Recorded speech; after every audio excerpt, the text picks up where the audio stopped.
right? I'm not gonna sit here and trash Joe Budden or trash Rory and all. Like, no, man.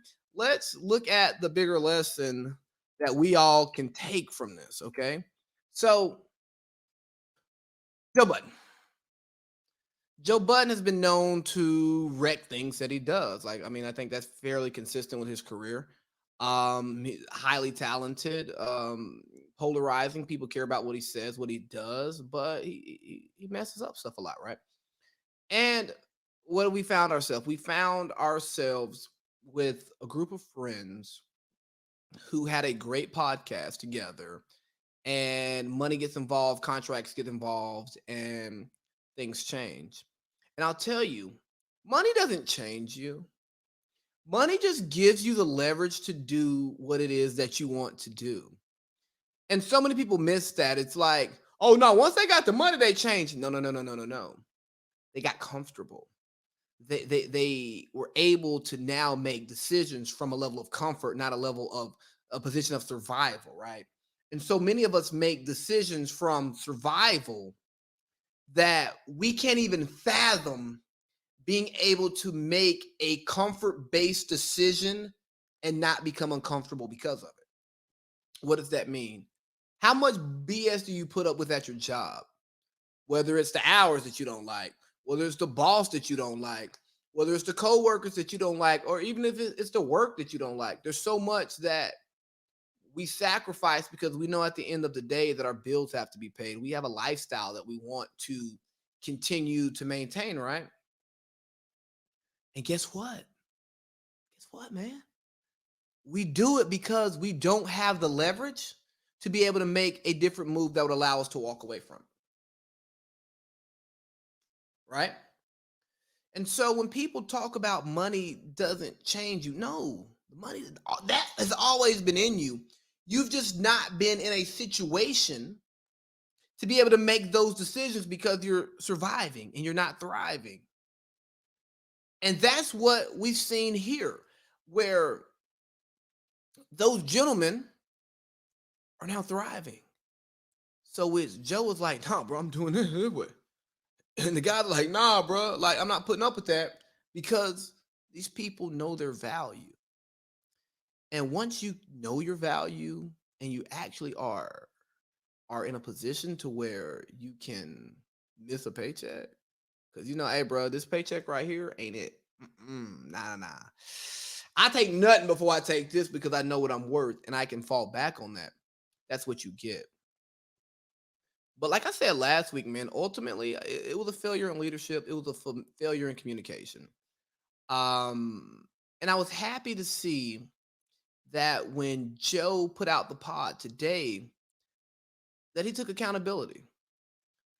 Because after listening to the back and forth this weekend, Rory and Maul, they did their own podcast episode talking about it. Uh, Joe then responded on Instagram, and I was like, man, nah, this ain't looking good, man. Like, Joe, you're looking real. And then the video comes out from his from the co-host from one of the podcasts that he started on his network. I go, oh boy, here it comes. When it rains, it pours. And I was just like, Joe, it's not looking good. And if this is how you feel and this is what you stand on, man, like I can't support you. But as a fan, I'm like, let me give it a listen. Let me see what we're gonna get today. Let me see where his head's at because I thought he was gonna come out just firing on everybody, but he didn't. He was apologetic. He was like, yeah, bro. As the leader, I failed, and that takes me to you see, so often talented people are put into leadership positions because they're very talented, and a lot of those talented people are talented workers, but they're not leaders. And I think the term worker, the term employee, it's there's a negative connotation to those words now because it's like, oh, you're not the boss. I'm like, well, no, I'm not.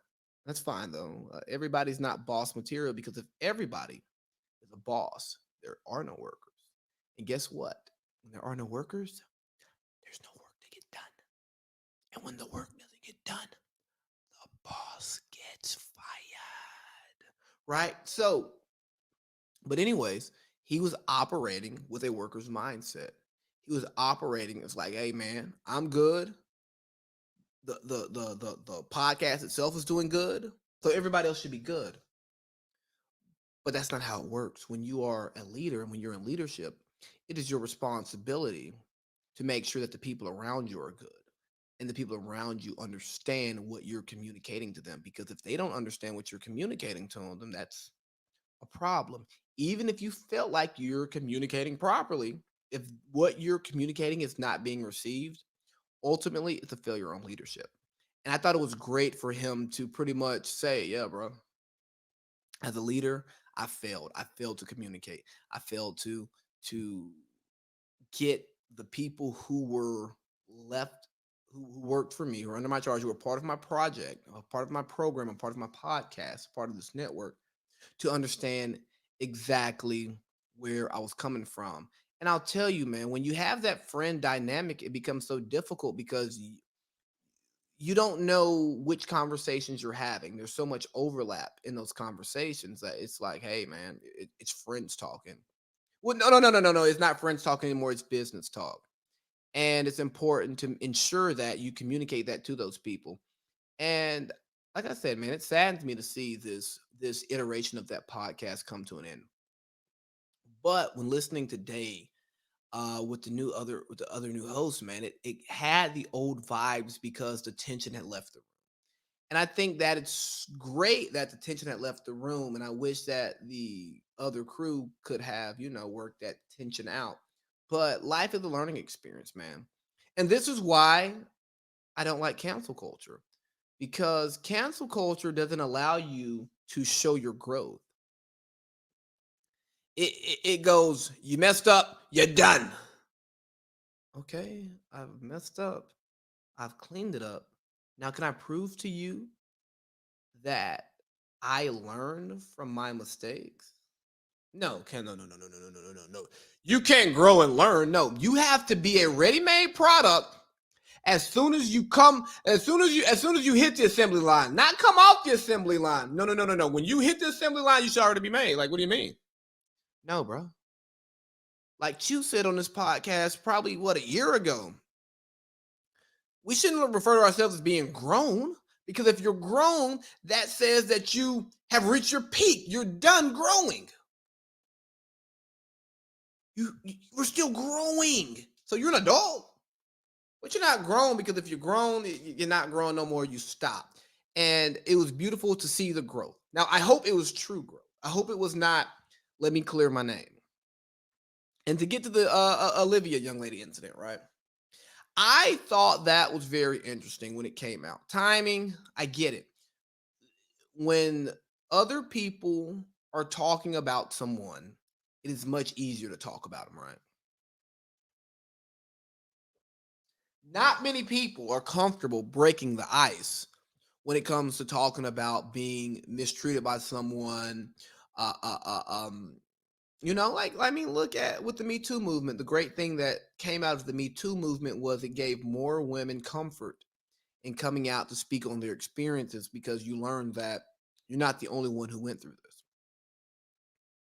So that's that. But the actual incident itself, from what we've seen, he made some overt sexual comments towards the young lady. He made a pass at her. Then he did like a weird creepy hug thing with like a little little gyration to it. Had I viewed that in the moment, I would have had no issue with it personally. For people who listen to this podcast, I mean, I've made jokes, I made passes, and I mean, most of it is in the frame of entertainment on this podcast. And when you're working in entertainment, there's nothing wrong with you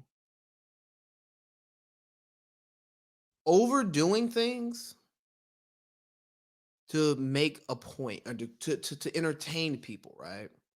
But it's also important to ensure that the people you're interacting with are comfortable.